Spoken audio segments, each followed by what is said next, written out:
ഓം ശ്രീ ഗുരുഭ്യോ നമ. അമ്മ കോഴിക്കോട് ദർശനം കൊടുക്കുന്ന സമയം.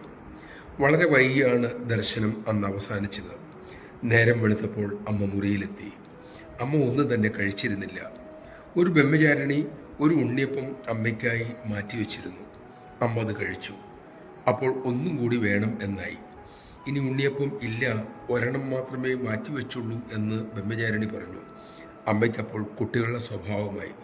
ഉണ്ണിയപ്പം വേണം. അവൾ വെറുതെ പറയുകയാണ്. അമ്മ ഇങ്ങനെ പറഞ്ഞു, ഉണ്ണിയപ്പം ഇനിയുമുണ്ട് എന്നായി അമ്മ. ബ്രഹ്മചാരിണി ആണയിട്ട് പറഞ്ഞു. അമ്മ അത് ഗവനിക്കാതെ അടുക്കളയിലേക്ക് പോയി പാത്രങ്ങളെടുത്ത് നോക്കാൻ തുടങ്ങി. സത്യമായിട്ടും ഇല്ല അമ്മേ എന്ന് പറഞ്ഞുകൊണ്ട് ആ പാവം ബ്രഹ്മചാരിണി പുറകെ നടക്കാനും തുടങ്ങി. ഇതിനിടയിൽ അമ്മ മേശപ്പുറത്തിരിക്കുന്ന നിരവധി പാത്രങ്ങളിൽ ഒന്നെടുത്ത് കിട്ടിപ്പോയി എന്ന് പറഞ്ഞുകൊണ്ട് സന്തോഷത്തോടെ തിരിച്ചു നടന്നു. ഈ രംഗത്തിന് സാക്ഷികളായ ബ്രഹ്മചാരിണികൾ തരിച്ചുപോയി.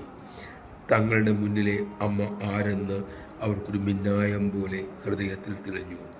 ഏതോ ഭക്തിരസം പുരണ്ട ഉണ്ണിയപ്പമായിരുന്നു അമ്മ തപ്പിയെടുത്തത്. നമഃശിവായ. നമ്മുടെ പ്രവൃത്തിയിൽ പ്രേമത്തിൻ്റെ മുദ്ര ഉണ്ട് എങ്കിൽ, ഭക്തിയുടെ രസം ഉണ്ട് എങ്കിൽ തീർച്ചയായും അമ്മ അത് തപ്പിയെടുക്കുക തന്നെ ചെയ്യും. പ്രേമപൂർവം സേവ ചെയ്യുവാൻ നമുക്ക് സാധിക്കട്ടെ.